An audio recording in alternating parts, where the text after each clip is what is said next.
You have to understand how great the God I serve is.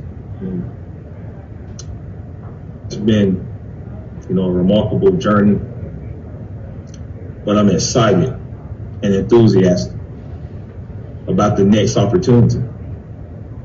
I want to say thank you, Dr. Adams Gaston, because when you want to be a football coach, you want to coach somewhere where the leader is passionate about the young men and women that they serve. And she's passionate about the growth of Norfolk State University. To Miss Webb, I don't know if you really know what this means. What's going on at HBCU in the hiring process.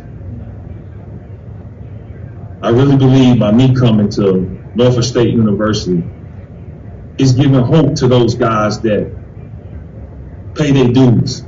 They do it the right way.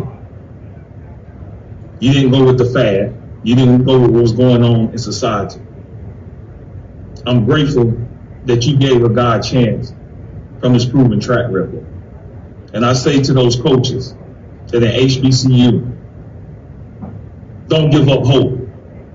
There's plenty of ADs out there with that same vision as Miss Webb. Keep working hard, keep being a building young man, and you too will get your chance. Board of Visitors, thank you for entrusting in me. Thank you. I know this decision comes from the Norfolk State University family. And I'm grateful for the opportunity to be the next leader of this great football program, the great tradition, the pride and passion that goes with Norfolk State University.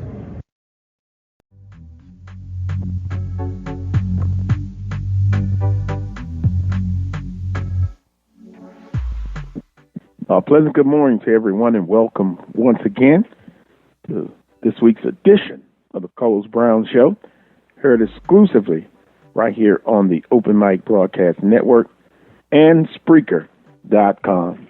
Boy, this is going to be an interesting show today. You've heard the comments. Dawson Odoms, now head football coach of Norfolk State University in Norfolk, Virginia. Here's the guest menu. In hour number 1, and this is tentative, Coach Roman Banks has agreed to come on the show.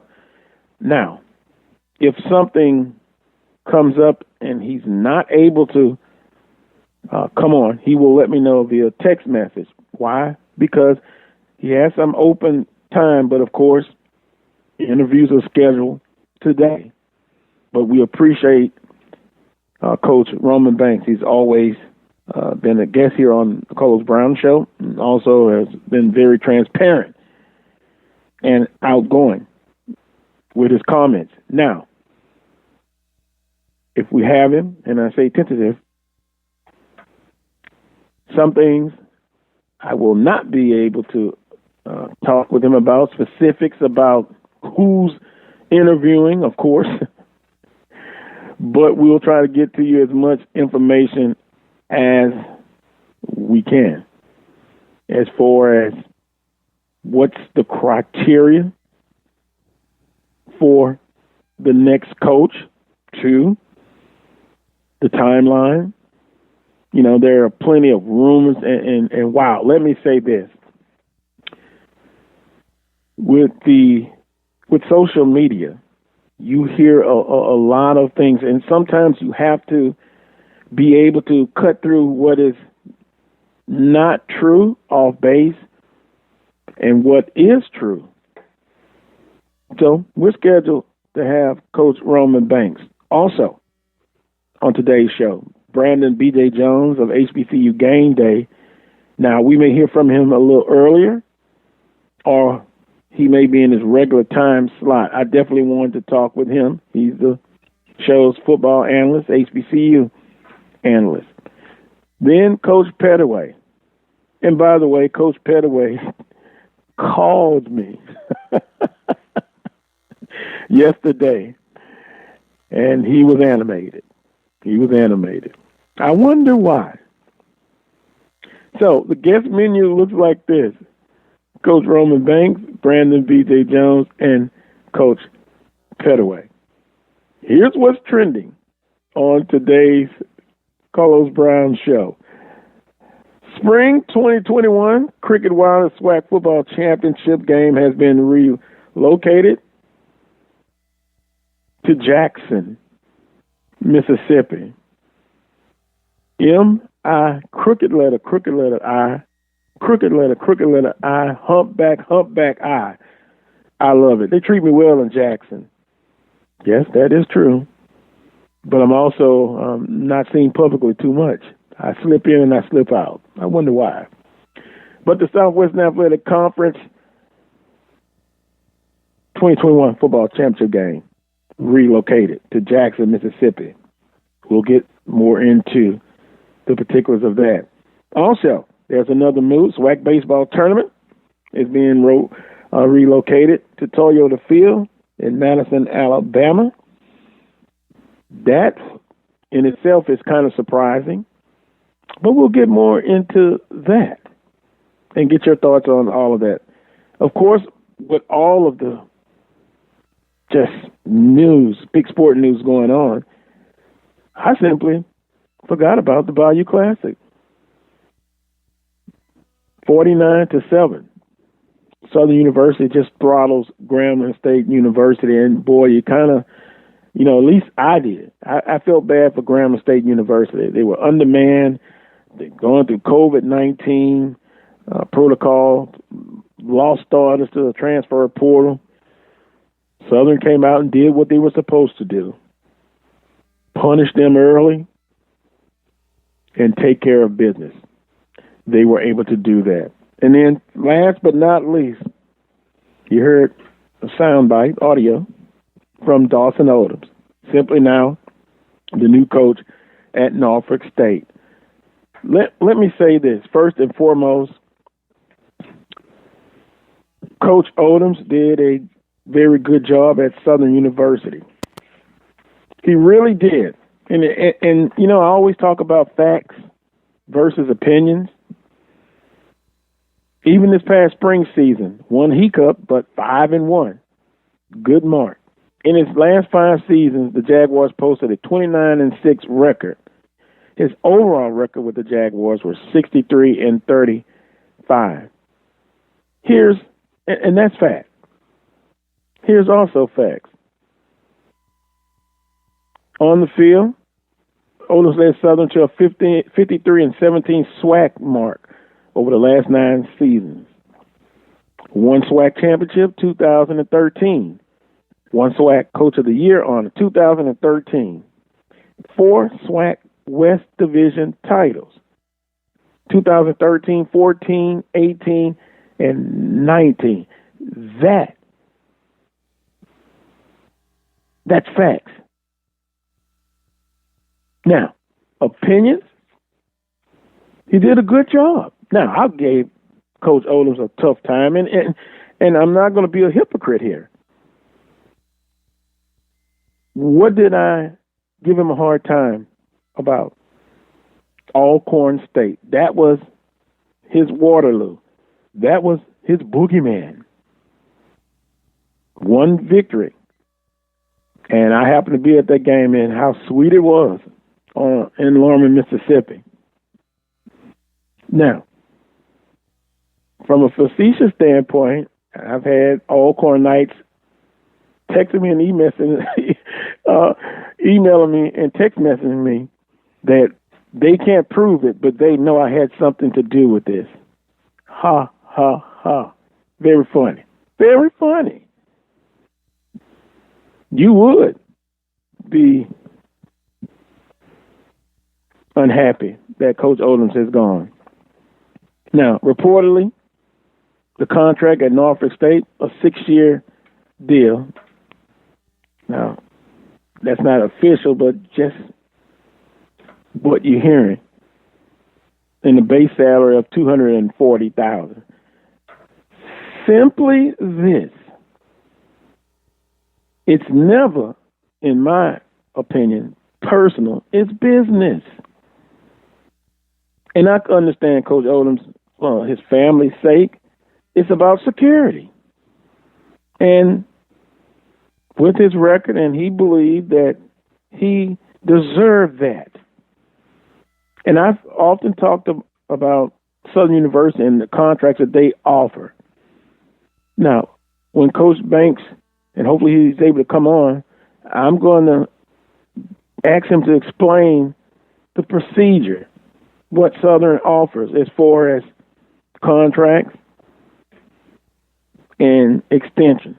I've stated that the days of offering 5-year contracts or even 6 up front, not going to happen.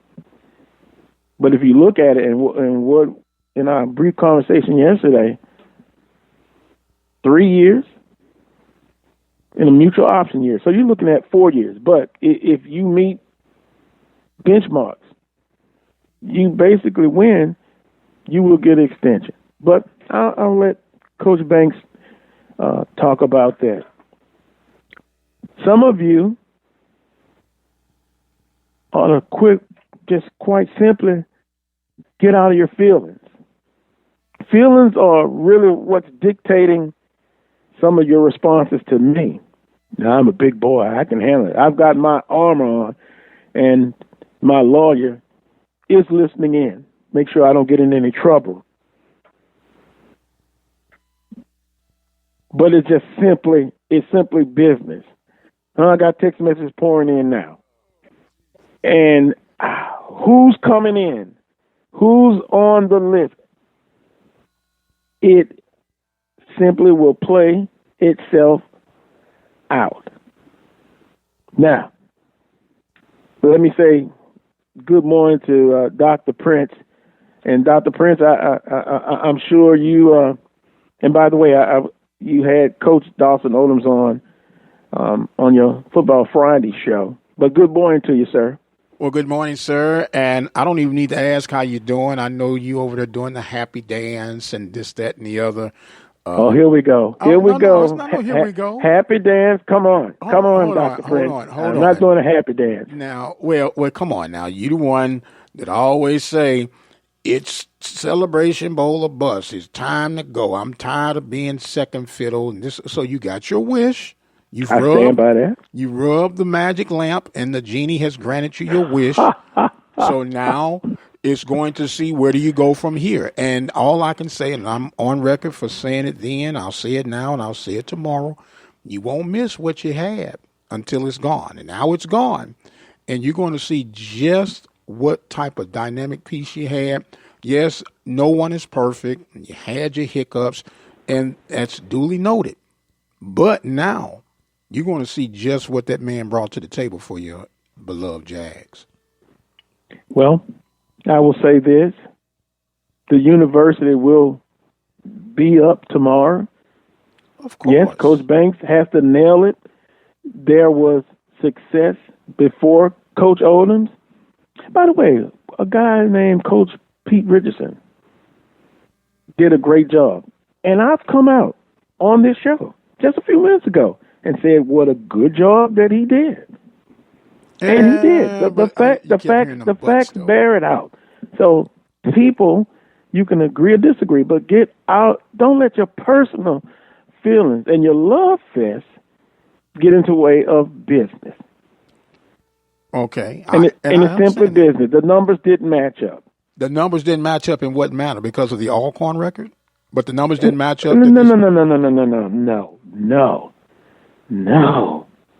No, Brother Prince, no. What he wanted, they could not offer that.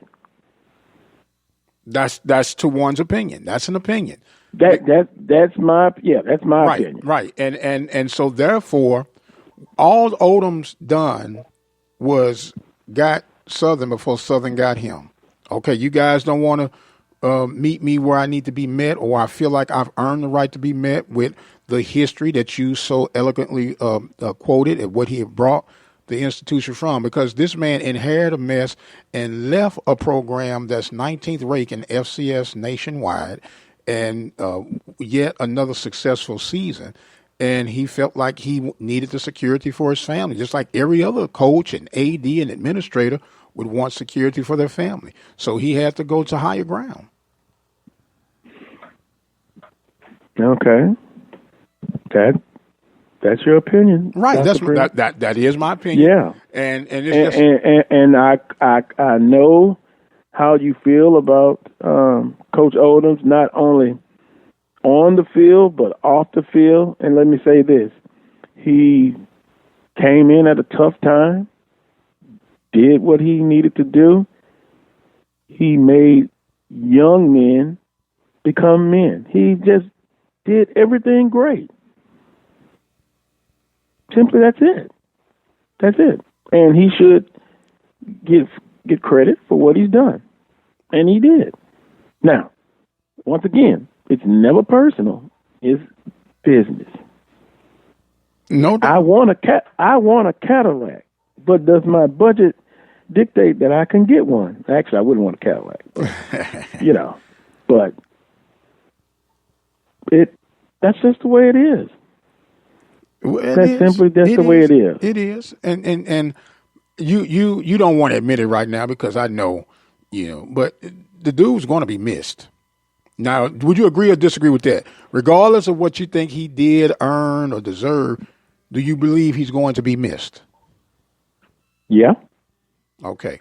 Now, in what aspect do you believe he would be missed from?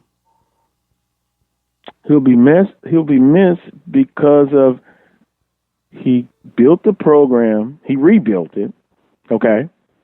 And the relationships that he's built in the Baton Rouge community. And just from me gauging with the fan base, you still have a segment that appreciated him. There are fans who thought that, hey, he brought us as far as he could go and up to this point. And then there's a segment that said, look, he did well, but boy, if he could have just gotten a couple more championships, he would have more bargaining power. But simply, he's going to be missed. And then there's a segment that just quite honestly never did care for him. Well, that's for life. anybody. That's for life. anybody, though. That's life. No one is ever going to have 100% vote of confidence from anyone, no matter if it's political, coaching, financial, business, whatever. You're never going to please everyone. But if you're constantly doing your job the right way, you're staying professional, and you're keeping the wins more than the losses in your column, and your guys are graduating, your guys are walking around being role models on and off campus. Of course, there are some exceptions to every rule and every program. And when I'm hearing you're saying all these wonderful things, but yet he wasn't worthy of an extension that you thought would be, I guess, above and beyond the call of 3 with the additional or the magical 4 year. Well, I'm not the AD. I can give my opinion. Well, yeah, your opinion said you agreed with the AD. I said it didn't match up from a business standpoint. Okay. And so people just have to accept that. And they have. And get out of their feelings. I don't think no one's more in their feelings. Oh, my goodness. So you think I'm in my feelings? Yeah. I think you look at what he has done, and you've offered your opinion. Uh-huh. You have stated many times that this guy, when you interview him, is one of your favorite guys to interview. Yes, sir. Especially at Swag Football Media Day. Yes, sir. It's not about his character. That is not the issue. It is about a business decision. And that simply is this. Southern could not or did not match up with the numbers what Coach Odoms wanted and what Southern wanted to do. That's life. That's business. Right. Now, you say could not or would not or just refuse, just flat out to refuse, because I believe that if anyone desires to make something work out, you come to whatever it's going to take to make it happen. So are you saying they just didn't want to meet those numbers? Wait a minute. You've been in relationships, or you wanted to start a relationship with someone, and what happened? Did sometimes you wanted this special young lady, and you did everything you thought was right, but it just simply didn't match up. She didn't feel the way, or didn't want to go the way that you wanted to go. I am so glad that you went down that road, sir, because here's my response to that. In a relationship, if one, see, we get the misunderstanding that we need to give a 50-50. No, if you give 50-50, that means half of you is somewhere else. But if I'm putting in 100 and you're putting in 50, that's not a relationship. That's a convenience. And wait a minute. Yes, sir. So you're basically what you're saying, if I'm hearing you right. Mm-hmm. You would put Southern at fault totally for this? Yeah, you're going to have to take some of the blame. Yes, sir. I'm sorry. Unfortunately, you're going to have some to. Some or all? Well, I'm going to say some of the blame. But it just, from a business standpoint, just didn't work out. You have to move on. Okay, from the business standpoint, and I'm trying to get the clarity of what was it, the business standpoint of the years, the dollars, or the Alcorn stumbling block? No. That's me talking about Alcorn, and I can only speak for myself. And it is what it is with that, right? Right. Okay, so let's move from that. Okay. It is strictly. Odom's wanted one long-term. It even throw away the base salary. Okay. It's simply about security. He wanted X amount of years, and Southern said, "No, we're not." And that's what offering I'm saying. That. And that's what I'm saying. And that's it, Dr. Prince. That's all of this Alcorn and stuff. No. Okay. No. So then, with that being said, and this is a yes or no. You feel that Odom was not worthy of a long-term deal, and he should have taken that deal that was offered and been satisfied. He should have taken what Southern offered. That's what I just not. Said. That's what I just said. He did. Yeah, he did not. So you move on. It's as simple as that. And so then, with that being said, so then the sun rises. Of course, again. the sun is going to rise. So with him deciding to get on his horse to leave town before he was forced out of town, it's a business decision, right? And just as he stated on the interview yesterday, he had to look out for the well-being of his family. He had to look out for the security of his future. So he looking out for his future. He moves forward, and so. Now it's good riddance. Is that what I'm hearing? No. You simply heard it. He wanted one thing, Southern offered another. They could not meet in the middle. And you thank him for what he's done. And you move on. Absolutely. Simple as that. Absolutely. Now the question. Oh, and by the way, Coach Banks has confirmed. Great. Okay. Great. So people are pouring in. Let's see. Let's get a couple of some comments. Yes, sir. Rube says Odom's leaving reminds me of Sandy Pugh leaving.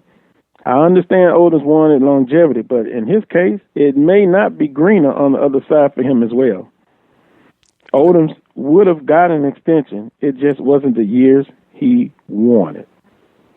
And absolutely agreeable. That's why I said both of them hold some responsibility, but with the games, I won't even say games, with the way of athletic business these days, the institutions hold the upper hand, and not that he's going to last us 6 years at Norfolk, but at least he has that somewhat peace of mind walking into that situation that he will have time to build that program, extend his career and his quote unquote pedigree in the world of coaching on the HBCU FCS level.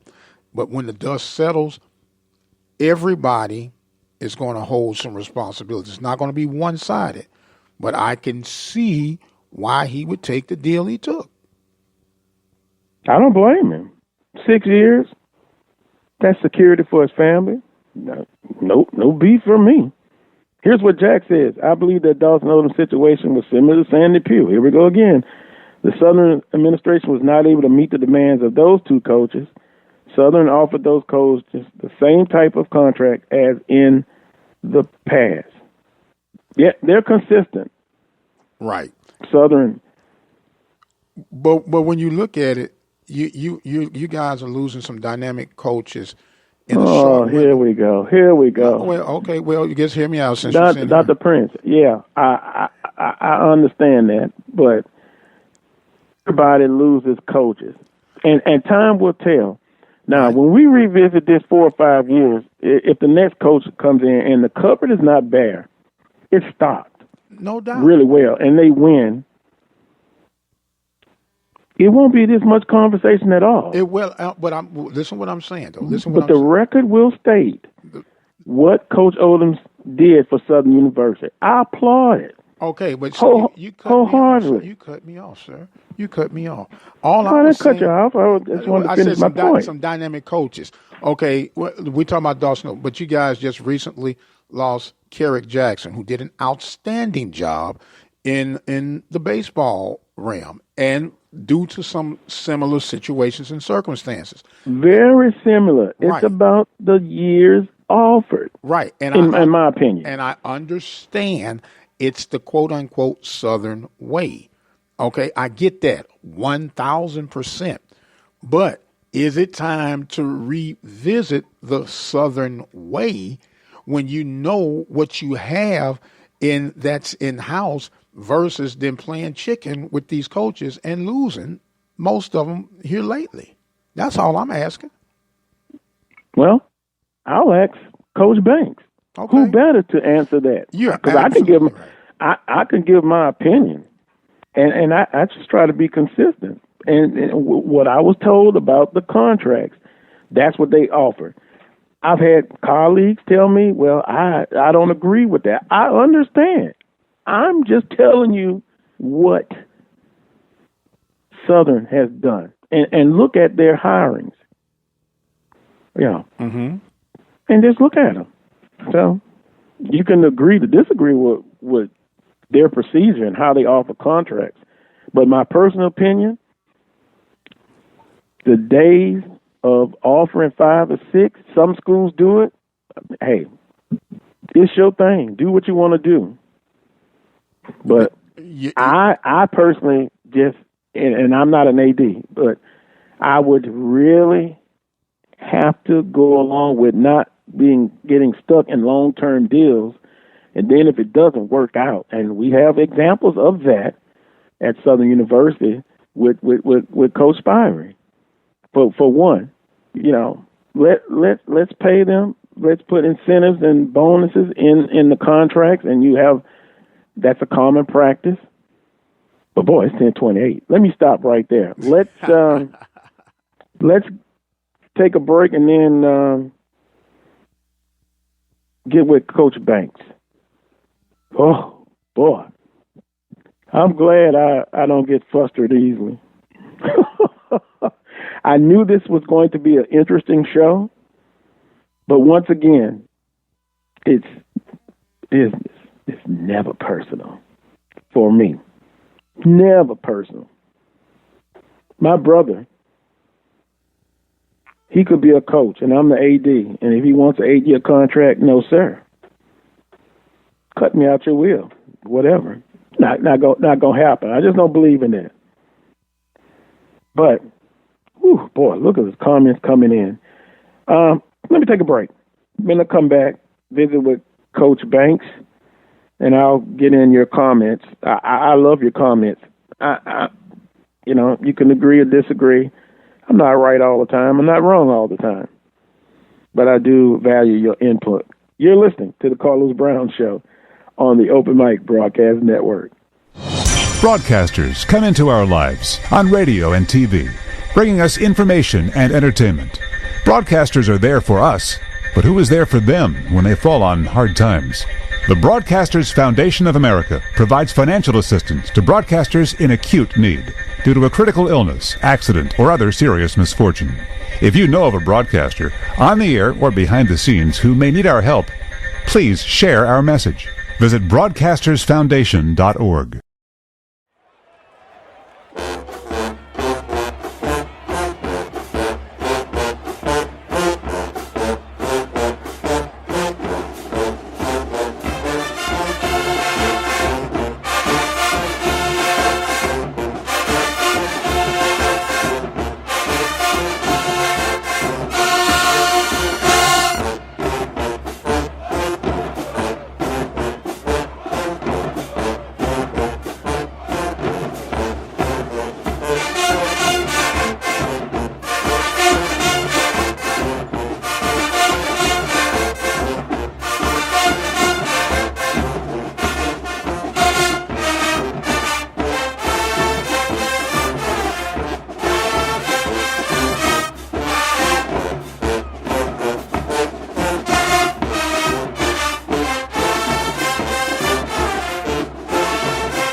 Welcome back to this week's edition of the Carlos Brown Show here on the Open Mic Broadcast Network and Spreaker.com. First guest of the day, and I will say this, he took time out to visit with me, and he has about 7 to 10 minutes. So with that being said, let me get right to him.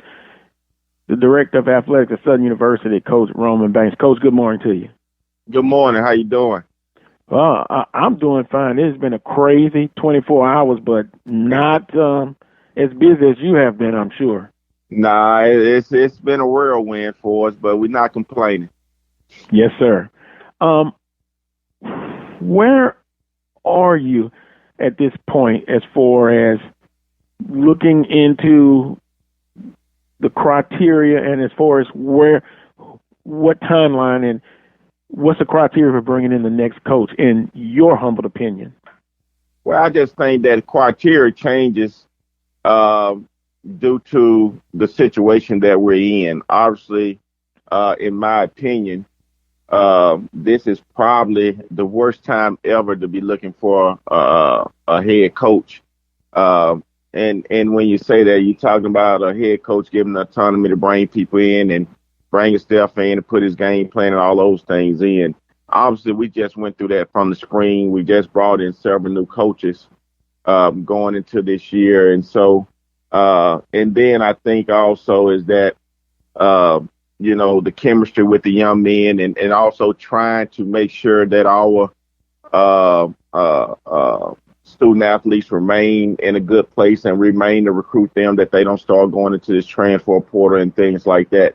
So with that criteria, if you're asking me that question, I think that just depends on the situation, and this situation is much different. So I do have a checklist of things that we are looking at that will fit the box to what we do. And obviously, we're looking at a couple of different scenarios. It's not one scenario. You got a chance to hire within.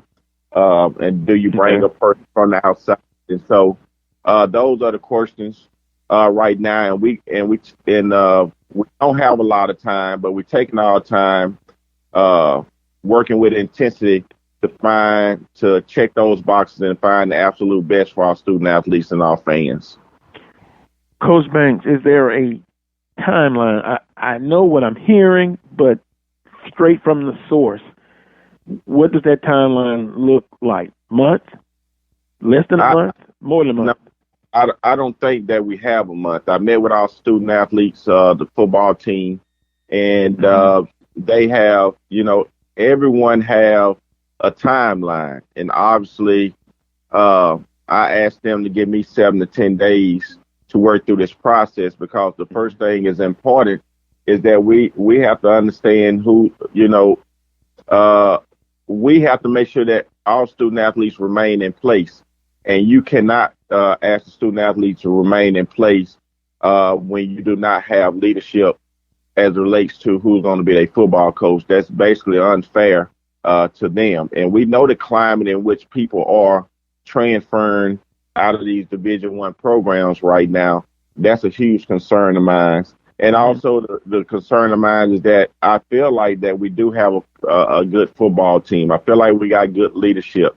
I feel like that we do have some good systems in place. I feel like we do have some good coaches that possibly can remain there. So there's a lot of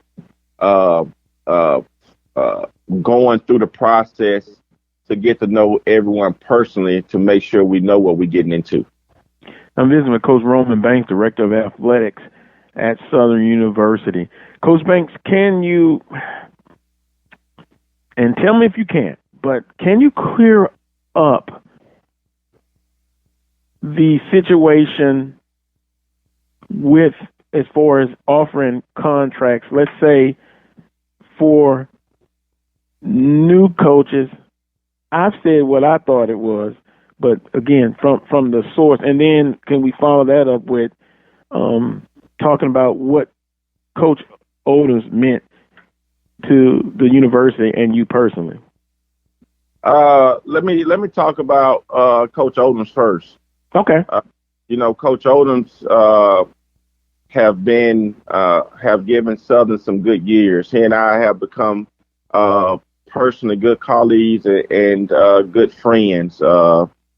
He's been a guy that's been able to carry this program with great character. You don't hear about our programs, not our programs, but we're talking about basketball, particularly with scandals and a lot of misconduct going on. I know we have young kids, but I think we've been able to handle ourselves very well and respectfully to represent the university well. I think that he's been able to keep our program at the top. I know that we haven't won the championship since 2013, but we won outside in 13, 14, I think 18 and 19. And so he's been able to keep us respectfully at the top. And, I feel like that we lost a part of our family, which he will be a part of our family. But I feel like that a person that cared totally about the athletic department and not only his football program, he would be at all other sports, tennis, softball, and he would do the things that I would request of a head football coach to do. Anytime I asked him to be a part of an alumni event or whatever, he never hesitated. And so I respect the man greatly. We tried to do our best to help him as it relates to establishing our program. And I think from my leadership perspective, I grew something for him every year. And so we're going to continue to do that. But I think that he's been an outstanding character for our athletic department. I appreciate him very much. Yes, sir. On the second part of it, as it relates to contracts, I think I understand your question. And so at Southern University, and I think this happened before my time because I happened to come in and as a basketball coach, and I was at the table about my contract. But Southern right now, probably about 15 years ago, maybe, had some challenges with coaching and I would say also administrative wise. And so there was a commitment from the board, agreement from the board that we don't go over three-year contracts. And so that was in place when I came in. Now, not to say that you can't get more than 3 years. Okay. I would use Carlos Funches, our basketball coach right now. He got the maximum contract coming in as a new coach, 3 years with an option year.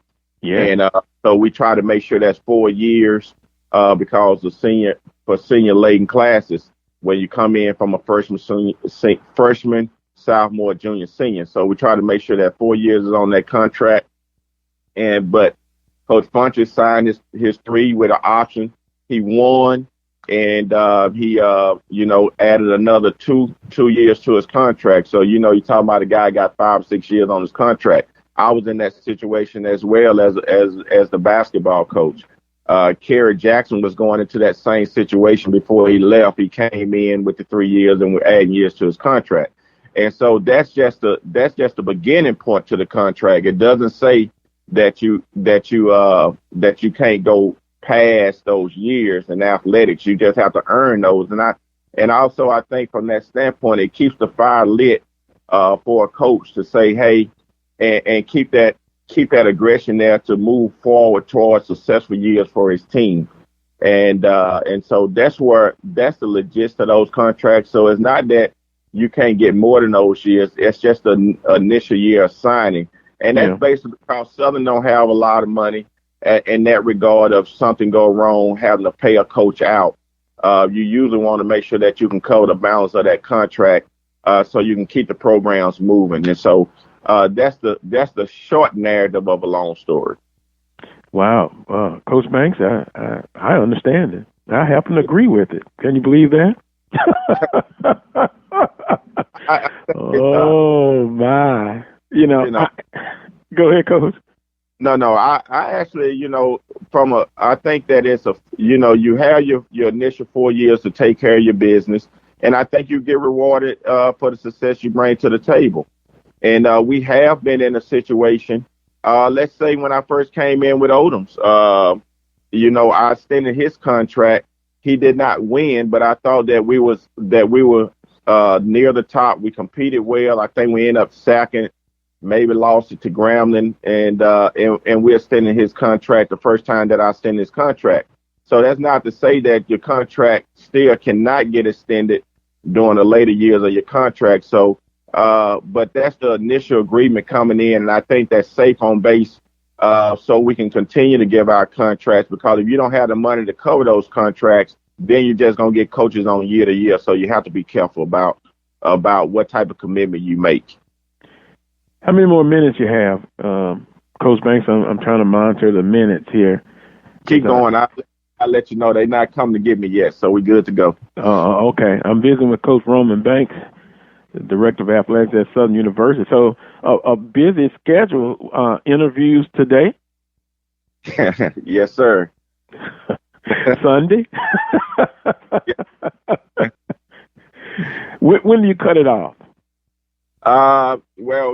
To be honest with you, I'm hoping next week that we can start narrowing our candidate pool down, and we can bring the final 3 to 5, if that many or whatever this committee sees, bring them forward for a second interview. I just think that it's paramount by the end of the week that we have to get someone hired. Well, now I'm going to ask this question, and again, if you can say, no, can't answer that. The interview process, the initial, is it virtual or prospective? Let me say coaches are they coming in? Let me say it like this to you: it's in person, it's virtual, and if I have to drive to figure it out to get the best one-on-one conversations around whoever we interviewing, that's what we do. Okay. Wow. That is interesting. Is it, in your viewpoint, I know how I'm feeling, some anxiety, but then also some excitement, or do you just not have those emotions? It's strictly business. As it relates to hiring a new coach? Yes. I just think that for the most part that, this for me is always a tough predicament, because when you hire a person and they become part of your staff, co-workers, in my case, the coach is trying to represent the university, you work hard together to try to give them a chance to be successful. They become part of your family.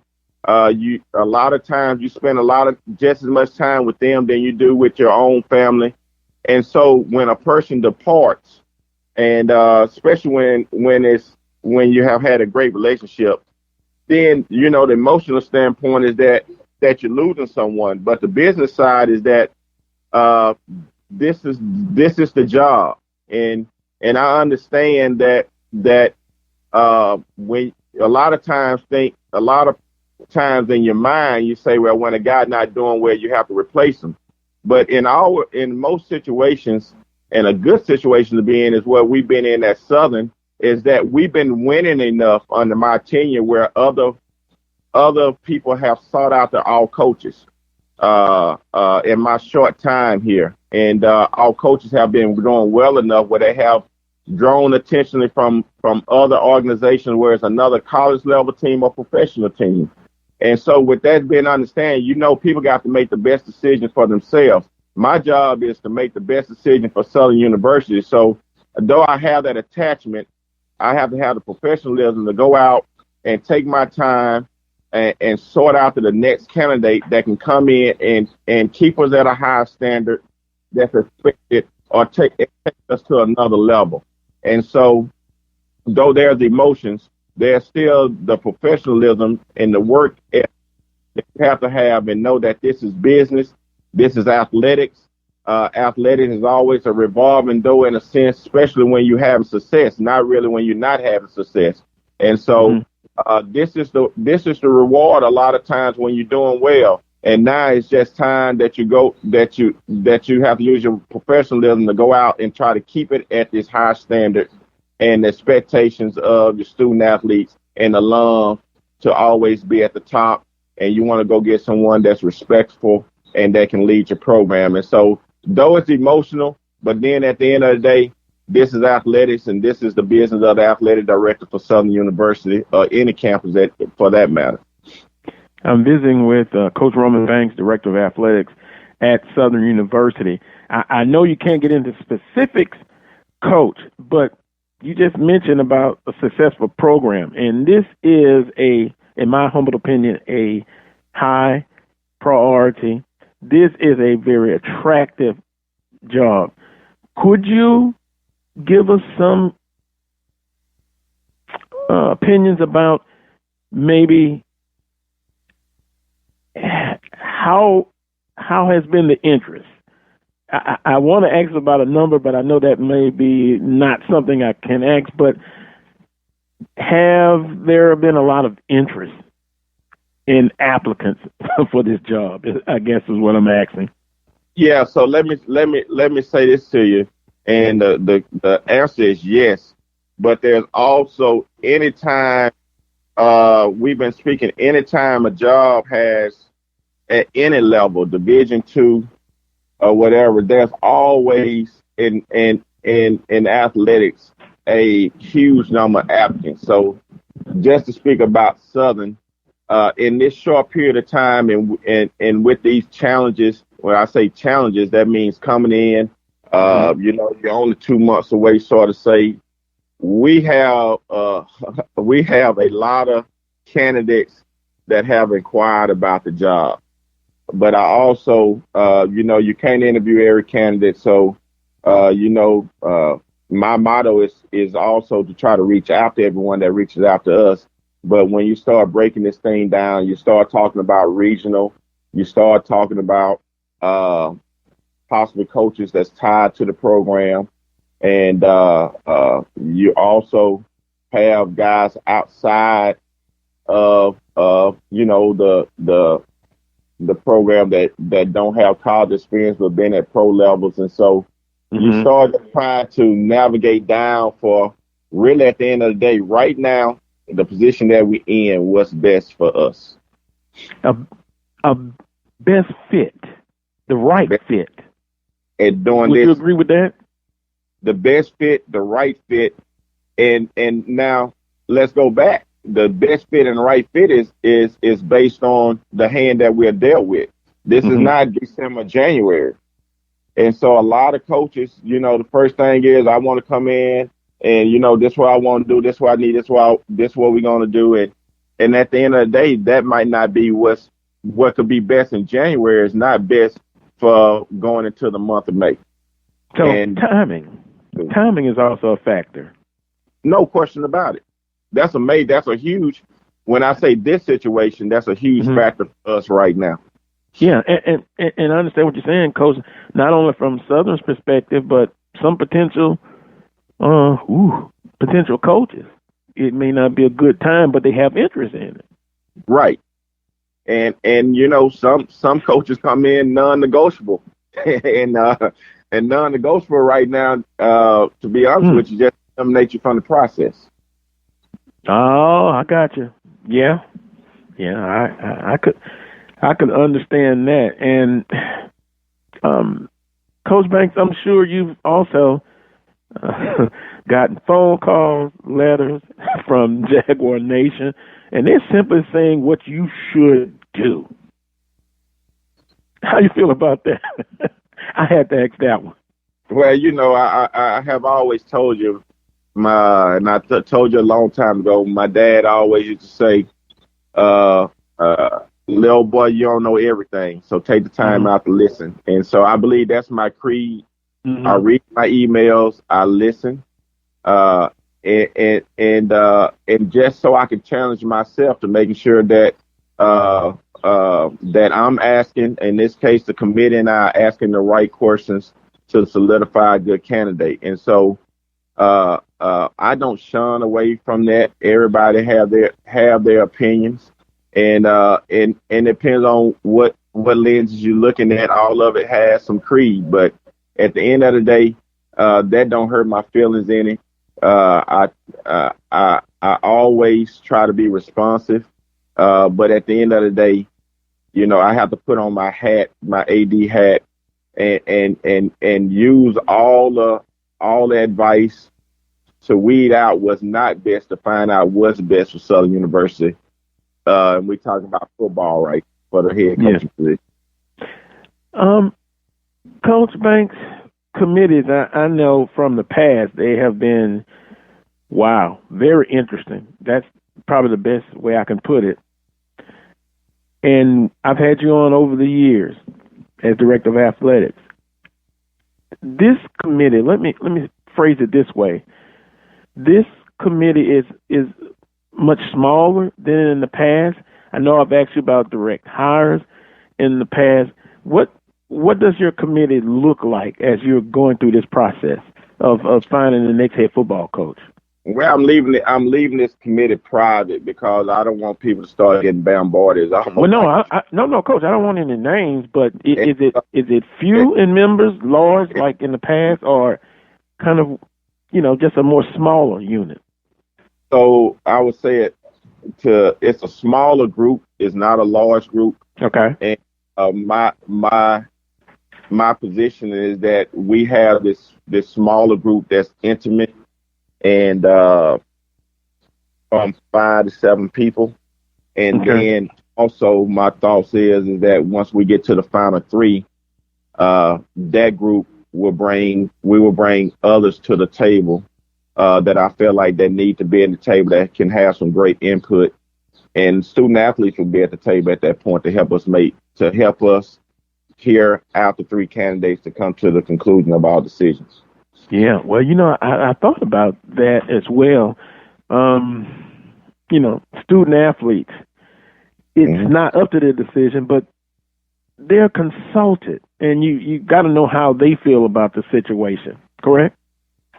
Correct. I met with student athletes on Monday or Tuesday, the whole football team actually, and was able for us to have a conversation. Well, it was a good conversation, and I'm excited just by having that conversation about the questions that they asked. I'm real excited about the leadership that's on that team, just about our conversations, and also them challenging each other and them holding each other accountable.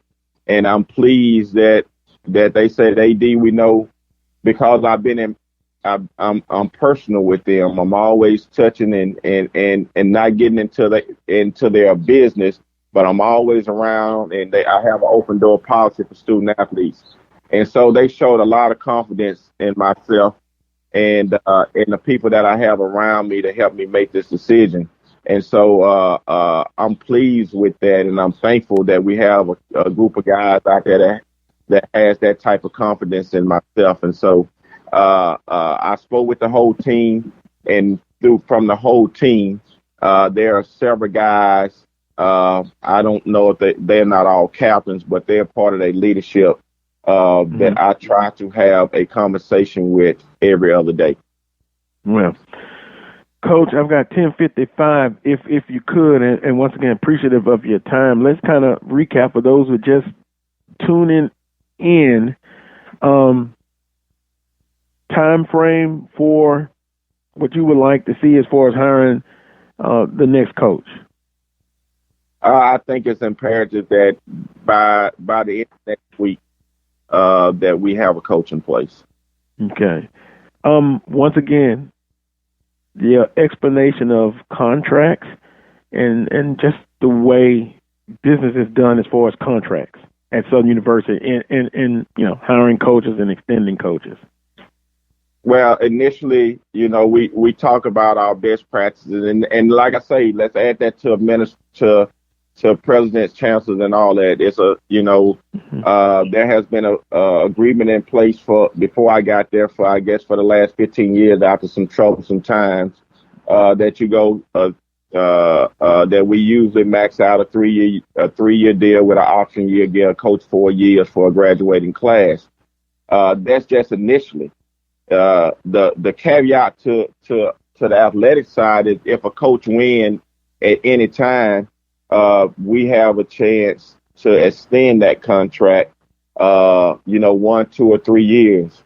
And so I use the example of our last two hirings, Coach Kerry Jackson before he left, and also the latest Coach Funches that came in. I think Coach Funches had about 6 years on his deal. So you get a chance to be rewarded as you go. So that means that you have a chance to get yourself to 5, 6, or even 7 years. I think in my contract when I was the basketball coach, I was up to 6 years because we won over and over and over and over and over 7 years. So so our contract is favorable to a coach. And with that being said, once again, if you're nearing a contract, you haven't had success of winning a championship, then we still can come back to the table. Doesn't mean that we're letting you go or anything. But let's just say in the case of somebody like Coach Odoms, who we haven't won a championship since 2013, I was able to come in a challenging year for him. I think we finished second, but I thought we had a pretty good year. And right off the bat, we're sending him again another. I think it was 3 years. And so that's just the notion of not winning or starting the contract off 3 years. A chance to come in right now, he has, and they hire a new president or whatever, it's 3 years. And so that's the basis that was agreed upon before my time. But for athletic wise, you can run way past that. You keep winning, you can find yourself getting yourself a 10-year deal. And so I also think that one of the reasons why is that you have to be able to have the money besides, not from state funds, outside of state funds, to cover these contracts. And so we have to be very, very careful because once there are audit come or something like that, do you have the money in that foundation or in that account to pay these particular people off if something happened negatively?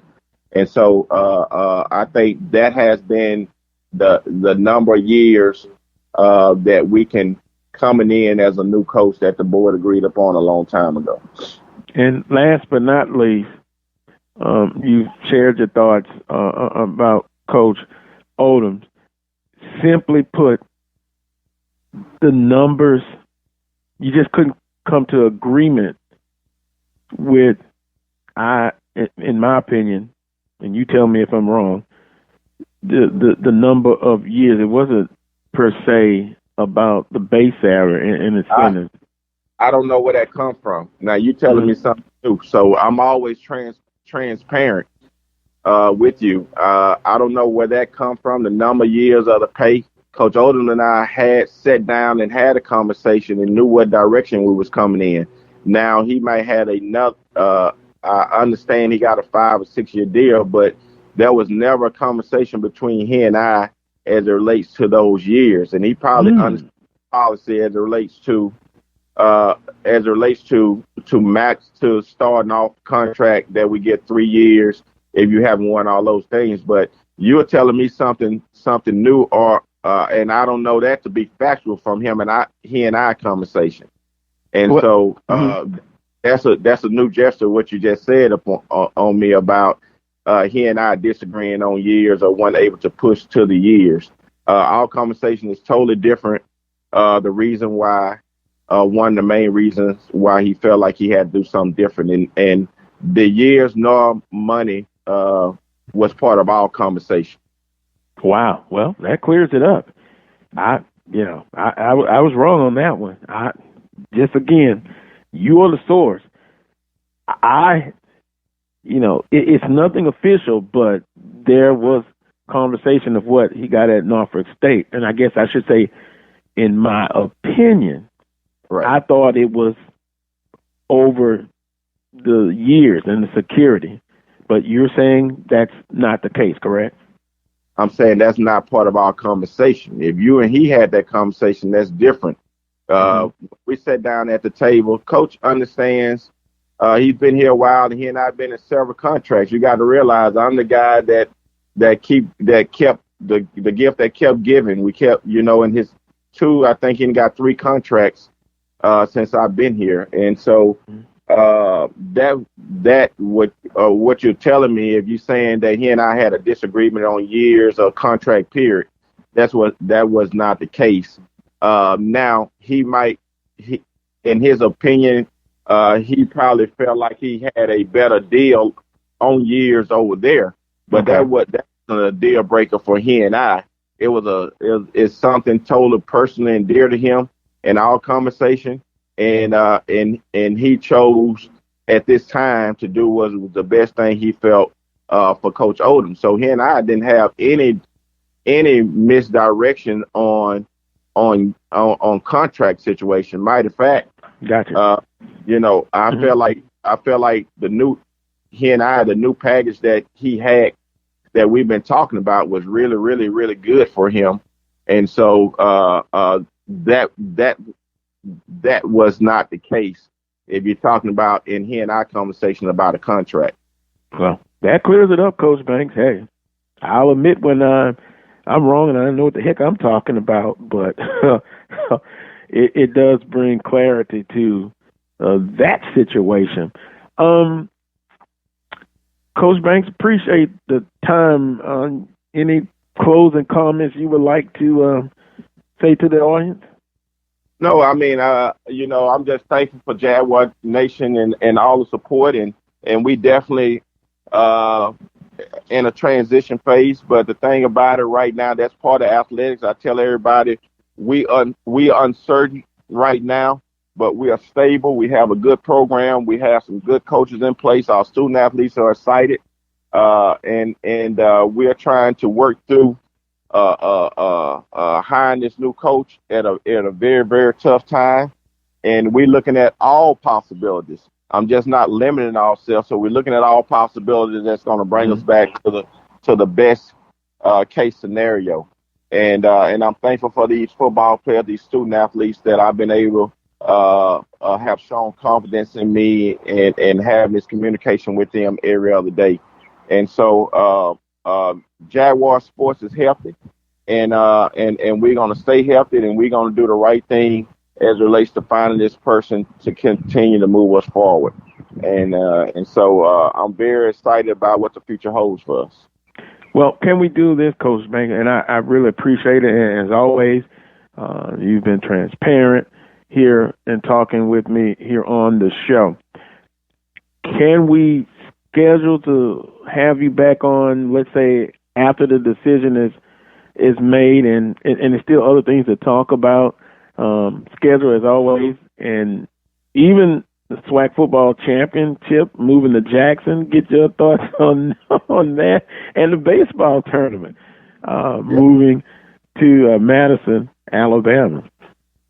Yeah, no question about it. So I'm involved with both of those on those committees for the SWAC office, and I can shed light on those things. And our commission's done a very, very good job, and so We know that the teams are meeting in the middle point. I think, bands will be there. I think this will be an exciting game. And baseball is going to Huntsville, neighboring Madison, Alabama, that's right there in Huntsville, to a brand new stadium. And I think that COVID made us make a lot of adjustments, but I think we'll be back to normal, in the fall as it relates to historically what we've been doing as it relates to our championship games. Yeah. Well, let's see if we can talk right after the decision has been made. I look forward. Thank you for your time. Got to go, and go Jags. And I look forward to speaking with you next time. All right. Appreciate it. Thanks, Coach Banks. Enjoy the rest of your weekend and don't work too hard. Thank you. All right. That was Coach Roman Banks, Director of Athletics at Southern University. Wow. That was interesting.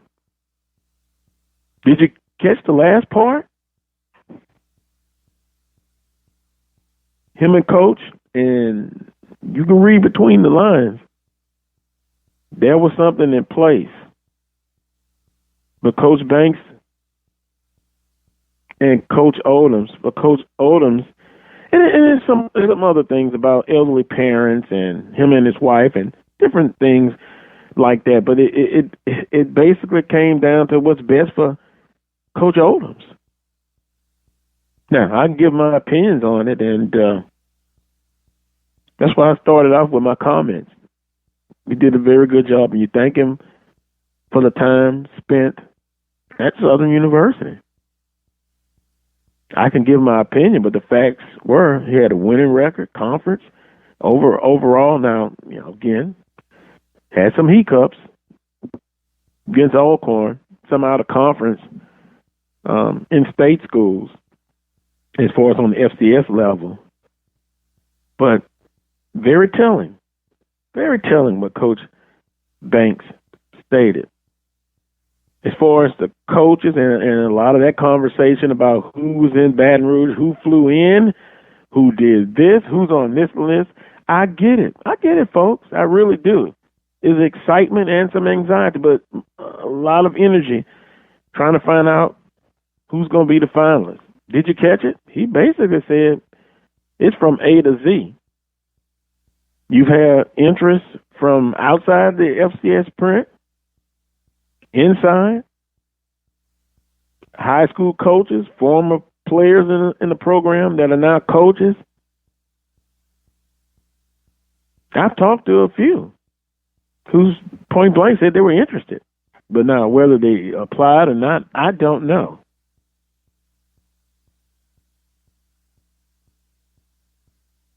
Willard says, sounds like Odoms was just ready for a new start, closer to home.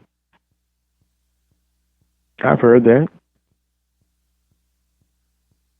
But at the end of the day,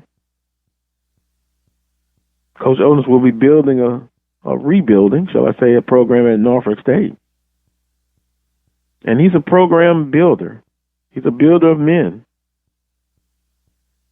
I know the MEAC is in a fluctual situation as far as the conference, but hey, if anybody can get it done, it'll be Coach Odoms. I'm going to take a time out. When I come back, let me visit with Coach Petaway. And I'm going to warn him off the bat. He better watch it as well. Don't you come at me.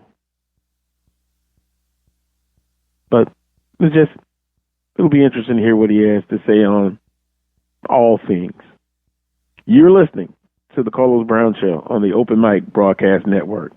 Nearly a century ago, 6 academic institutions joined each other in Houston, Texas to form a sturdy, spirited association. Since that time, they've developed to become one of the leading collegiate athletic associations in the world, the Southwestern Athletic Conference. From the southeastern region of the United States and Alabama to the second largest state in the country in Texas, the parishes of Louisiana through the Mississippi River, and the natural state of Arkansas. Students from all over the world demonstrate the ability to perform, achieve, and excel in scholastic activities. Be a part of history. Be a part of the SWAC experience. Stand and be counted among the best in academics, athletics, music, stewardship. Create your world of contacts and friendships that last a lifetime. We are proud of our past and value our traditions. We will always carry a spirit of respect and competition. We are the Southwestern Athletic Conference. Honor the heritage.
Be the one with courage to fight child abuse. All Texans must find the courage to fight child abuse. Learn the signs and symptoms and report suspected abuse to appropriate authorities. Learn and know these warning signs. A child who undergoes changes in behavior, appetite, or routine. Watch for unexplained injuries, a change in academic performance, or loss of interest by a child in regular activities. Trust your instincts.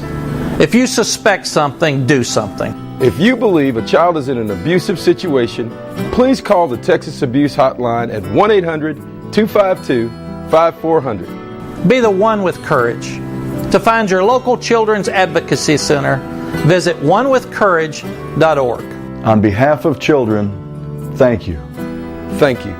Thank you.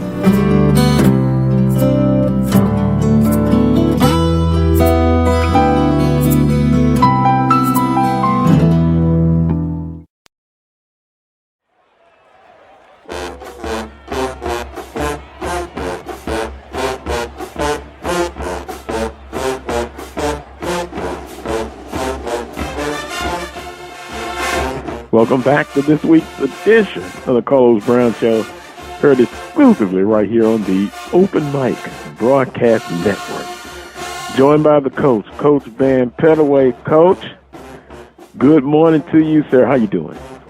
I'm doing fine, Carlos. It's a great day that the Lord has given all of us, but at the same time, I'm a little annoyed. I thought I had friends all over the country. I thought I had some. Well, I know I got some out in Texas. I even thought I had some in Louisiana, in Baton Rouge, Louisiana, to be more specific. I thought I had friends. So how many of us have them? And then for me to get a email yesterday from my friends in the Alabama State Alumni Association telling me that the classics are off now, I didn't understand what that message meant until I opened it up. And I see now where College Game Day, HBCU College Game Day, has said that our coach, my head football coach, has interviewed at Southern University. And I really don't understand that. I don't understand why Southern would extend their hands toward Huntsville, Alabama, to pluck the best coach in the SWAC from Alabama A&M. And I have a problem with that. Oh my! Wait a minute. Let me. I got my attorney on speed dial here, Coach. Yeah. All right, I got them locked in. They're listening because, contrary to rumors, I have nothing to do with that. Oh, I thought you were head of the search committee, and that was your call. What? Wait, oh no! Okay.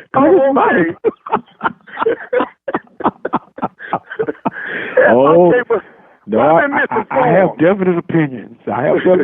About everything, but it is just a wild time now. It has been an interesting 24 hours, and I don't know where this search is going to go.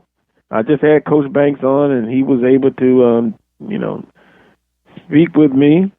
And I appreciate it because they've got interviews scheduled today. They're busy. And, Coach, he said that their goal is to have someone in by next week, late next week. Right. So, and that's unfortunate. Mm-hmm. That's bad timing because if Coach Manny is indeed a candidate, I mean, for me to be sincere now, even if he's a candidate, it's bad timing because of that championship game. Next Saturday. But, when you win, good things like this will happen. Other people will come in and they'll look at you and your program, and everybody wants the best. So if he's a candidate, that means that you all at Southern or the administration at Southern has recognized that he's one of the best, and everybody wants the best for their program. And I think he has come into Huntsville, Alabama. He's fit into this community. He has done things the right way, and he's a great football coach, and I think even a better person from the times that I've been around him, and I've been able to pick up on some of the interviews that he's done. He's a great guy, and if he's a candidate, and if he has to leave Alabama A&M, he has left his mark on our program. Coach, You've been through this before. I'm sure you've had opportunities to go to other universities, but you're known from Alabama A&M. Talk to us about that process. What are some of the things that maybe we don't know that kind of goes on behind the scenes in this kind of situation, which is very delicate? I think the biggest thing that the public doesn't understand is that a lot of times we as coaches, we base it on what's best for our families. I did have the opportunity during my tenure as the head coach to interview and be selected for other positions, and the reason why I turned that one down was because I didn't think it was in the best interest of my family. It was not a good move for my family at the time. So family comes into it. You have to have the right fit. You gotta go into a program where you gotta have the the athletic director and the president on the same page. And Carlos, the reason why we fight for contracts, extended contract, because when a president change or AD change, a lot of things could change in that coach's life. Because, you know, every president has the right to have their own athletic director and their own coaches. So if I sign, if I'm on a short-term contract and you get a new president in, he or she wants their own people, well, that puts me and my family in a bad situation. Mm-hmm. So that's why you go for the longer contract, because if you do have the time, a chance to convince that new hire that you still are the right person for the job, even though they could come in with preconceived ideas that they got to have their own athletic director, their own coach, that kind of thing. If you got that extension on your contract, then you have an opportunity to prove that you're the right hire. And in proving that, I don't necessarily mean that you have to win a championship. I just think that you got to show that the program is headed in the right direction. Right. Because we as fans, we only look at championships. That, to me, that's totally wrong. Mm-hmm. Because if I'm running your program, if I'm your coach, and I got my kids being competitive, we're winning. Let's say if we're in the top 2 or 3 in the conference, there's no off-the-floor issues. My kids are excelling academically. We're being involved in the community. Me and my staff, we're being a part of the push to help the alumni and stuff. To me, all these come into play. And then I guess one of the most important part, am I a team player? As a basketball coach, do I embrace the other coaches? Am I getting along with the other coaches? To me, this has to come into play. And that's when you know that you're in the right situation. Well, and interesting that you say that, because I'm thinking, well, I've got boxes there. This person checks all of the boxes. But, now, let me ask you, there comes that but. But wouldn't it be to say your advantage or that person that you're talking about to have on their resume, we've checked all the boxes that you mentioned, but boy, it would be nice to have a couple of championships in a 4 or 5 year period. Not every year, I understand. Right, but the fan part of me wants championships every year, and that's probably that's unrealistic. But could the difference maybe could be get a couple of championships in a 5-6 year period? Right. I think you got, as a coach, that should be your goal. Your goal is to win a championship every year that you start out. But to satisfy the alumni, to satisfy your president, your athletic director, I do believe, yes, you do have to win championships. You got to win. You got to win championships. But championships should not be, to me, the number one criteria for whether or not you have a successful program. I don't think that's you want that, but if your program is headed in the right direction and you're checking all the other boxes except the championship, I think you got the right person. And now let me just be specific. Coach Odom checks the majority of what you said is a criteria. Wouldn't you agree? Yes. Was I unfair? The fan, well, I won't say the fan part, but was I unfair that I gave him a tough time because of one game, and that was Alcorn State? No, because you're passionate about the Jaguars and the Jaguar Nation, and as a fan, that's part of your expectation. Now, we as coaches, we have to understand that. We have to understand that and accept the fact that our fans want us to beat our rival, number one. They want us to win championships. And no, they don't want to see any team dominate us. So that's just like if you go down, you look at the state of Florida. Look at FAMU and Bethune-Cookman. FAMU has the better program by most people's observation, but Bethune-Cookman has their number when it comes to football. So now does that mean that the FAMU program needs to close down just because they've lost 9 straight to Bethune? No, they don't keep pecking on that rock until they break that rock. And that's what they have to do. See, in this day and time, and it's tough right now because you got the virus going on. We got a football championship, and then here's Southern trying to fill that vacancy. That's tough in a lot of different ways. And then I understand and I understand that you all have had that thing about the small contracts because you faced a situation before where you had a coach that didn't fit in, but he had that long-term contract. Well, see, I think that's where the agent comes in. During my tenure, I did not get an agent because I was dealing with my alma mater. If I were out there right now, I would have to have an agent because this what has to happen.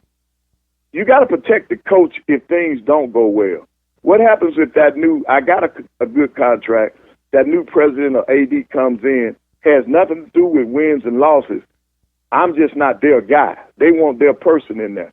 Well, I need to be compensated. I need to be protected. I still have a family that I have to look out for. Security. Right. And I think that's what when I say some of our schools, we don't understand that or see that. You know, the security of the head coaches and those assistants. The assistants are also lost in this trouble when you have to make there's a change being made. So see, I think that has to come into play, and I think that's why you got to get an agent who will know all the particulars because they have other coaches on the contract. They know the different things that are in those contracts, and they can help a coach in that situation. Make sure that they're being protected. Well, and it's interesting that your thoughts on that because I told you earlier that I had Coach Banks on, and he kind of cleared up this situation. And I've made statements in the past, and really I wasn't basically off base. Yeah, and I think that's what you're referring to. We've had conversations about contracts, but Coach Banks cleared it up. He basically said that, and it was in place before he became director of athletics, but he mentioned about his contract. 3 years is what you usually get up front, and then a mutual option for a 4th year. So if you're winning, you win the championship, or you're going in the right direction, you will get that automatic, a mutual 4th year. So now you have 4 years, and then he laid out the system where you still can even get 5, 6, 7 years on the contract. You're just not getting it up front. And I know other universities are different. Other institutions, they may give a 5-year contract right off the bat. So I think that's what negotiation. You look at some of those things where both sides are protected, Coach. Right. If and I used the example. Maybe I should stop using the example, but Coach Barbary at Southern University, he first year was a bang-up year. Before at Southern, he did well at Alabama State, correct? Correct. Yes, he did. Okay, and so he got an extension to the contract after that first year, and then it was downhill after that. So the university is kind of stuck. And some people would say, well, I probably would have done it where I would have just gave him some incentives and bonuses, and I wouldn't have got locked into a long-term contract. But, hey, potato, both sides have to be protected. Right. Well, see, if now that you've explained the Southern contract that way, so they really getting more attractive. Yeah, and then you can also, and you said that if you're winning within that 4, you can get additional years. Well, that is security. That's job security, and that's security for your family. because if you worth a grain of salt, you know that you're gonna go in there and win, and you're gonna be competitive. So if it's not just based on championship, winning the championship, then yeah, that is something you can look at. And me personally, as a coach, I would have looked at that situation. So that is better. That's better news than coming out of Southern. Because most coaches got to think about their families. And he went on to say it's not just for the athletic department, but for president and chancellor. And of course, Southern has a board, like other places have boards and stuff. But I'll stop there on Southern's board, because in the past it has been just extraordinary. Some of the things and the infighting and I guess family fights. Right. So when I called you yesterday, you do know that I was playing, but yeah, I do know that Coach Manor is one of the top people in his profession, and other people are going to be coming after him. So I just hope that our people here at Alabama A&M, they step up and they see that he has put this program in the direction that it needs to go, and they do what they can to keep him here. So it's good to be competitive in that way for Southern to want to look at him, and now he can help improve his situation here by going back to the table, saying, I got this opportunity to leave. I really don't want to leave, but let's do this. And I'm hoping our people are receptive to that, and that's just part of the game. That's part of the course. Well, that's what happens in college athletics. Yeah, I understand. I've had people to ask me personal thoughts, what I thought. Look, whoever gets the job, I'm going to support them. I'll be happy. They will have benchmarks that they have to meet. Oh, yeah. And hopefully they'll be able to obtain those goals. I've had people, and it's been interesting, and I enjoy the dialogue. Jackson State followers, Alcorn, Alcorn fans are funny. They accuse me, and I know they've been facetious, of having something to do with this. I got one message that Brother Terrence called me and just wanted to see if I was all right. He said, "Do I have guards around the house?" I said I'm all right, and I got an alarm system, and I'll peep out the door and the window every now and then. But I can understand some people gonna get on me about that, just the way I've been passionate about certain games. But I don't think I'm any different coach than any other fan alum. I agree, and see, I wouldn't even go that far. The only thing I thought you were the one that paid for the moving van that was in front of his house. Coach, you being bad? No. It's been on a serious note, though. It's a lot of people just trying to anticipate what will be the next move. Yep. And that's going to keep us in limbo for this next week. But that's not all. It wasn't all bad news in Huntsville. I saw the report where we're getting the SWAC baseball championships, and the baseball people ought to be excited. Dr. Prince, you will love the facility that they're playing in. It's a brand new facility. They have not played their first minor league game in it yet, so it's relatively new. A&M has played Alabama State in there for a couple of games, and then our crosstown school, UAH, they played a couple of games. So I think maybe 4, no more than 5 games have been played in this facility.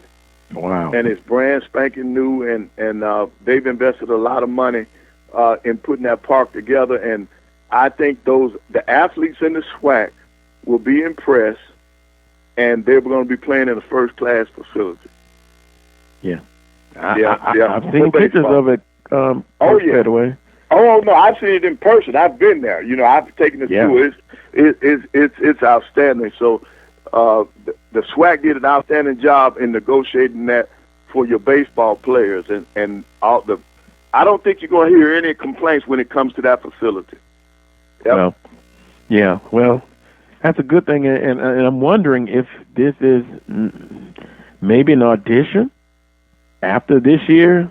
Now, don't attack me, don't sue me. I'm just wondering if you could see it there more than 1 year. Probably not, but I'm just wondering. It's in a great location. It's right on the interstate, off the interstate rather, and you got plenty of hotels in the area, fine food. So I think it's a great deal, and for the baseball people that are coming in and the fans and stuff, there'll be plenty of things for them to do. It's first class. Well, I'm sure it's going to be an exciting time, and I tell you what. As much as it pains me to say this, Jackson State, and I've heard some of you in your comments, we'll see in the tournament, but as of now, the bullseye's on Jackson State back, baseball-wise. Oh, okay. So their program is still excelling in other areas. That's pretty good. I know they're hosting the football championships. And I think Dr. McClellan did an outstanding job. I had an opportunity to listen to him on HBCU Game Day and explain the fact that how we ended up in Jackson, how the two schools both came up at different times with the idea of a neutral site. Because when you went through the tie-breaking system, Pine Bluff would have won on number 3, A&M would have won on number 4. And so both schools said, why don't we look at a neutral site? And Memphis was one of the places that they looked at also. But they didn't feel like they could get as many people, and it would have cost more to get into Memphis. Whereas in Jackson, all they had to do was deal directly with Veterans Stadium. And he made it very clear that Jackson State only provided them with the contact information. That's all the input Jackson State had. So this is completely a SWAC deal. Jackson State has nothing to do with it.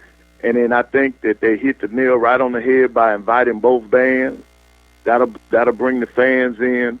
And then after all expenses and stuff, the money will be split equally for both schools. So I think it was a good deal, a good move to go to a neutral site. And I think, and also with, 2 games that was supposed to be played, but because of COVID protocol, that even pushed the conversation to the decision that they ultimately made.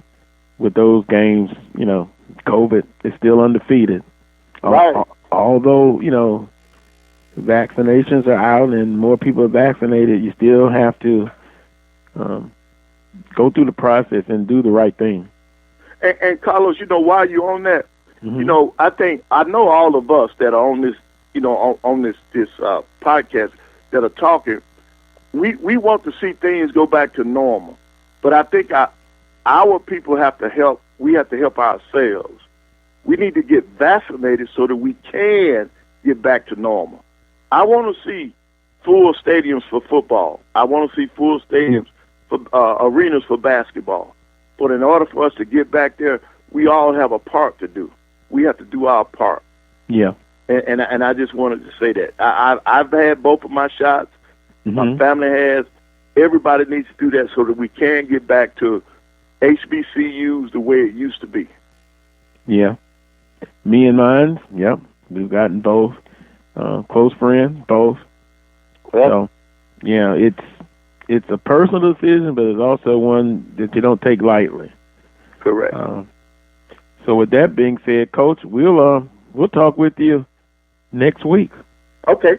Hey, thanks. And once again, Carlos, I take that back. Everything I said yesterday about you all messing with Coach Main, okay? All right. Well, for the record, Coach, I wouldn't have a problem if he's the choice.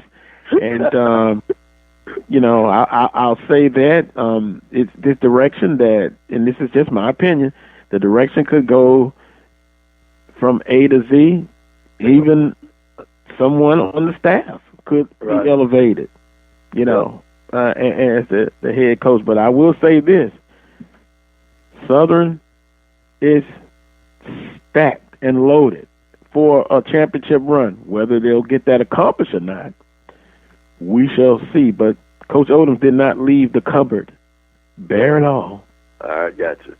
Well, thanks, and we'll talk next week. Everybody be safe, and God bless. And Coach, let me say this. If you hear anything about Carlos Wasina in Huntsville, it's not true. It's not true at all. And it's a beautiful city, but it's been years since I've been there. Yeah, and if you come, you better call me, man, so we can get together. All right. Take care, Coach. Take care. All right. Bye-bye. Oh, boy. I can't leave well enough alone. I like controversy. I wonder why. Well, I need to talk with B.J. Jones next and see what his thoughts are on all of this. But before I do that, let's see. Jack says, actually, Southern's administration did it to themselves when they fined the late Tommy Green after the first year of his 4-year contract because of non-basketball issues. All right now, Jack, watch out. Non-basketball issues. I think I know what that means. Unbelievable. Okay. They were stuck having to pay him off because he would not take another assigned position. Therefore, he sat at home and collected a $70,000 a year salary. Well, Jack, you're right, because in certain instances, I'll put it this way, at Southern University, and I can't speak of other HBCUs, but when someone's relieved of a contract, they reassign them to another position. I know Coach Richardson had a clause in his contract that couldn't be the case. So, the late, great Coach Tommy Green, in his situation, it was definitely very, very interesting. Dr. Prince, you said got an email on the site? Yes, sir. We got a deal from a brother named James. And he says, let's hope that Southern University does not fall under the light curse from JSU from letting go or allowing Comegy to leave. I've heard that before. So people have expressed that. So could this be the Odom curse on the horizon for Southern University? No, in my humble opinion. Okay. And I hear that all the time, and I'll address that. Southern is not Jackson. Jackson's not Southern. And I don't think it'll be the Comegy curse. Now, I guess James, and that's his name? Yes. He puts the situation very similar or exact between Comegy and Odoms. I think it's a little different. Comegy got fired, so are you saying that Southern fired Odoms? Or could it be maybe an indirect fire? I don't know, man. No, they didn't fire him. No. It was a mutual agreement. And I think Odoms did what's best for his family, and it was security, long term. He thought he should have been still at Southern, but there were other factors too, as I mentioned. So I don't think it's a different situation, just in my humble opinion. Yeah, they're different. They're different. But the fact could remain: could it be a precursor of things to come? Because of the work that he'd done, and we know he left for a better situation for personal reasons. But could it be that his best wasn't enough for Jag Nation? Well, Michael says Banks cleared up the contract situation. Odoms was not fired. So I'm going to say no, it's not going to be the Comegy curse. It's not going to be the Odoms curse. Just my humble opinion. Time will tell, though, right? Absolutely. That's one thing that's guaranteed. And I'll be honest, if the next coach loses to Alcorn State right off the bat, I'm going to Tibet and I'm going to be a monk. And I'm going to shave my eyebrows off and I'm going on a hunger strike. How about that? Okay, let me ask you this. What if the next coach, they beat Alcorn, but they lose to Grambling? At least he beat Alcorn. Okay. Hell. Okay. Now they can't paint me in the box. My goal is still simply this. It's what? Celebration Bowl or bust? I'm consistent. Call me crazy. Call me unrealistic. But you know what? I I'm just came up, and I know this is one of them down the road things. What if in the near future, Southern meets Norfolk in the Celebration Bowl, and you guys lost to Odoms? Southern by 30. Southern by 30. Southern would win. Well, I'm just saying. I know you're gonna stick with your Southern guns. I understand that, but boy, wouldn't that be the Roosters coming home to roost? Wow. Yeah. That would be something. It would be. Wow.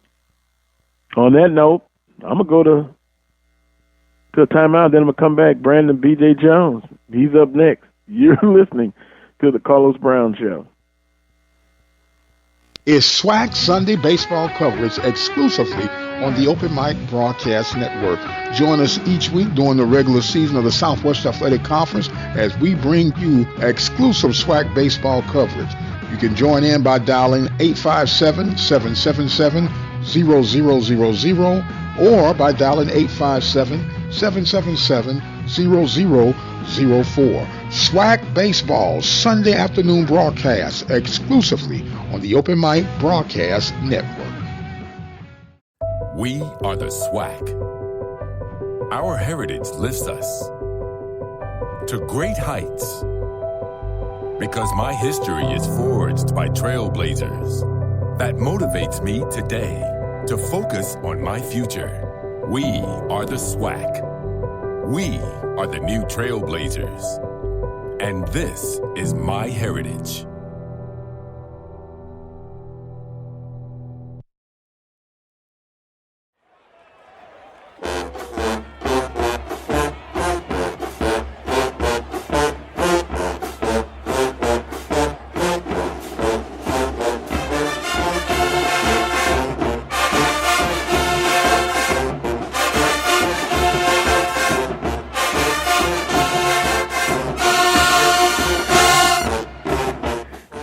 Welcome back to this week's edition of the Carlos Brown Show, heard exclusively right here on the Open Mic Broadcast Network. Final guest of today's show, Brandon P.J. Jones of HBCU Game Day. I'm definitely interested in his perspective on all of this situation with Coach Odom. BJ, good morning to you. Good morning / good afternoon. Hey, man, how's it going? I'm doing fine. How about yourself? It's been an interesting couple of days, man, but overall, I'm doing pretty good. Are your fingers and your hands sore? Nah, I put my phone on Do Not Disturb. Wow. See, you're a smart man. I didn't do that. But let's get right into it. We got 12, 13 minutes left here on today's show. Your thoughts on Coach Odom's going to Norfolk State, and then we've barely talked about the Bayou Classic and the big win by Southern University. But first and foremost, your thoughts on Coach Dawson Odom's now the head football coach at Norfolk State. I hated to see it with everything that he's done for Southern University. And it looks like, with this new staff that he really was on to something. With the amount of players that Southern was down and to finish the year ranked 19th in the country, one loss. Imagine getting those players back with the young players that stepped up in their absence. The future looked, bright. And I was riding high after the Bayou Classic win because, we know the Grambling was missing a couple of players, but Southern at that particular point was down to 11 starters. So to see that and go like, wow, here we go. And, that quick, the wind was taken out of my sails a little bit. Yeah. Well, and BJ, quite honestly, I kind of felt bad watching the game because, Grambling State, I know the situations they're going through, but hey, Southern did what they had to do, and they came out and they just literally pounded them into submission. But, that's the way it goes. It may not always be that way, Oh, did I lose BJ? No, I'm still here. Oh, okay. Yeah. Well, and with Coach Odom as well, and now the coaching hire, having Coach Banks on, he said they look to have somebody in place by next week. He gave the criteria, what they're looking for. With what you just stated, and I think that's a general consensus, Southern University football program is in a much better shape. Coach Odom's left it in a better shape. With that being said, the next guy coming in, he's got a lot of good players and personnel to work with. Oh, yeah. That roster is pretty much set up. I will say this, because that roster is pretty much is set up, that makes that hire that much more important. We've seen programs in the past when the roster was set up and a wrong move was made, and then within 2 to 3 years, you can't even identify the program. So it's still very important, especially now with the transfer portal being what it is, and we didn't have that in the past. So it's still a very, very important hire. You have to get it right. I don't care about the time. I don't care about how fast you do it. It's more important to get it right than to get it done fast. The right fit. Right. Got a question for you. Will says, can you ask BJ what might be the impact on A&M both next Saturday and going forward if Maynard doesn't get the SU job? Now, that's a very interesting question. And from a hypothetical standpoint, BJ, we don't know if Maynard's on the list or if you get interviewed or what have you. We just don't know. But anyway, answer the question if you can. Man, no one can confirm that, he's actually on the list or done anything. So I think, so far as all speculation. I mean, let's say if he doesn't get the job, he doesn't get the job. Things keeps rolling at his current position. Hey, I hate to break this to everybody. Newsflash. Current coaches apply for job openings. Like, unless you're at one of those programs that's, the one of those programs that, that's like the program that everybody wants to be at, most coaches apply for jobs during the year. There's nothing new about that. So I don't really see it as a big deal. Yeah. And Coach Banks, basically from what I got, and others who heard it, they may get something else out of it, but he's looking from A to Z, different coaches on high school, collegiate, non-HBCU. That's kind of what I got from it, BJ. And this is an attractive job. It is. Southern, everyone knows about Southern's fan base, the Jaguar Nation. People would love to be at Southern and have that type of support and have those expectations. That's what makes the job attractive. And I think you have to scour the earth to find that guy. Don't limit yourself. Don't fish in the small pond, man. Go out where there's more water, where you catch a variety. So shout out to Roman Banks for doing that. Well, let's kind of quickly get into some of the other games. You had the Magic City Classic, correct? Last week? Yeah. Sometimes I feel like I'm in a time warp. It seems like that was 3 weeks ago. It was last week, right? Yeah, it was last week. And let me do this.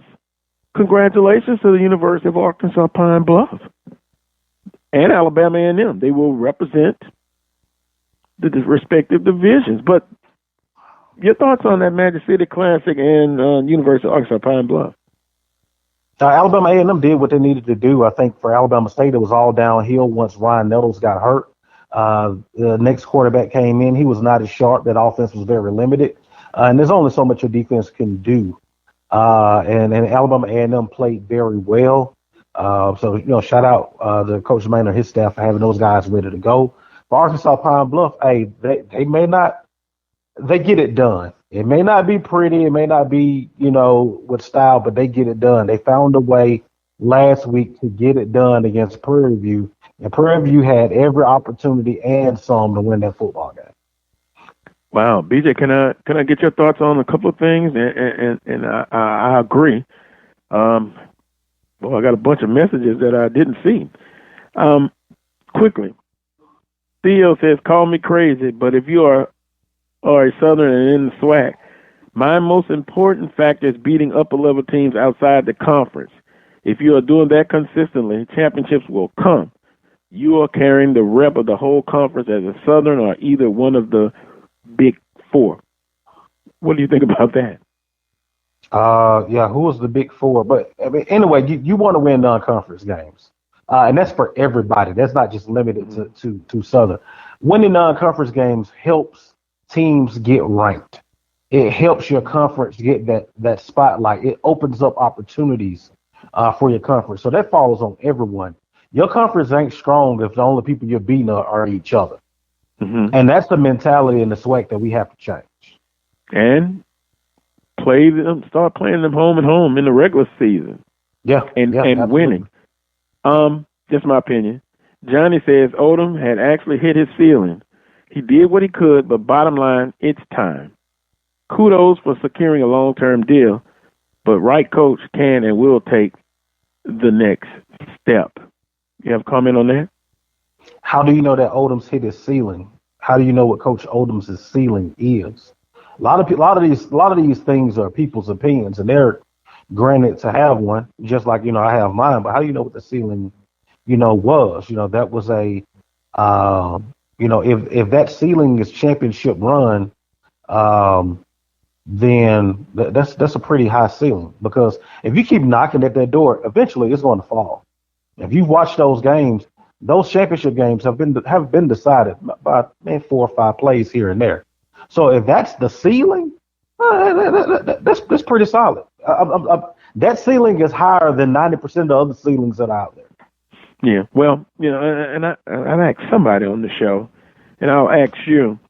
It was Coach Pettaway, and I know people kind of think I'm being a butt by emphasizing on getting second place and not kicking that championship door in. Point blank, BJ, if that were to be the case, that he got one or both, or at least one of those championships, do you think we're discussing something different today? I think for some people, yes. I think for others, no. I think some people, the losses to Alcorn really weighed on them. And I'm gonna be honest with you, from a lot of people, and I've heard opinions this week, they didn't like Coach Odoms, and it didn't matter what he did. Yes, they didn't like Coach Odoms because he was Coach Odoms, and it really didn't matter. The thing that you have, especially in collegiate sports, not everybody is going to like your coach, no matter how successful he is, because a lot of them feel like, hey, I have a guy that I know of that can do a better job, and because you're in this position and you're holding my guy up from getting his shot, quote unquote, then I don't like it. Well, and we have a lot of that at Southern. Yeah. And opinions, I'm not going to be able to get to everybody. I apologize, but what I will do, I will save them. You can always do them next week. Let's see if I can squeeze in another one for you. Michael says, with Coach Odom's body of work, do you think Southern should have given him a 6-year contract? I think Southern, going what Coach Banks said, I think Southern should do what's in the best interest of Southern. And that's the thing. You have coaches and you have universities. Sometimes the best interest for one may not be the best interest for the other. But I think, Southern did what was best, for Southern, long run, and financially. Just unfortunately, we lost, Coach Odoms in the process. Yeah. I said this, BJ, as we close. And you know what? I definitely should get you back and just put you at an earlier time, so we can kind of go through these, because I value your opinion. But both sides have to have protection in this, and sometimes you just simply can't agree to meet in the middle. Mm-hmm. This conversation is going to continue. I ought to go to Clubhouse and open up a room and have discussion past this point. That's a good idea. That's a good idea. Yeah, maybe about a couple of hours or so. I agree. Yeah. You got an iPhone? Yeah, I got an iPad. Okay. Well, let me do this. We'll talk again next week, BJ, and we'll continue this conversation. All right, man. Looking forward to it. All right. Have a great weekend, brother. Dr. Right. Prince, who do you have Sunday night? Well, this Sunday, sir, I'm going to have Johnny Cole and Coach Eric Dooley, 6 p.m. Central Standard Time. Wow, Coach Dooley, stop texting me. I can't help. Sorry. Hey, man, they already know they call you fired. the hitman. They call you the hitman, so you can make it happen. Well, no, not really. But I do want to thank you for producing today's show. Our guest, Coach Roman Banks, here on the Carlos Brown Show. Also, Coach Van Pettaway and Brandon B.J. Jones. Thanks to everyone who listened in. Don't forget, Saturdays from 10 a.m. to 12 noon, you can hear the Carlos Brown Show right here on the Open Mic Broadcast Network and Spreaker.com. And don't forget, you want to donate to the Carlos Brown Show. I'm appreciative of anything that you feel on your heart to give. Cash out the Carlos Brown Show. Until next Saturday, peace and God bless.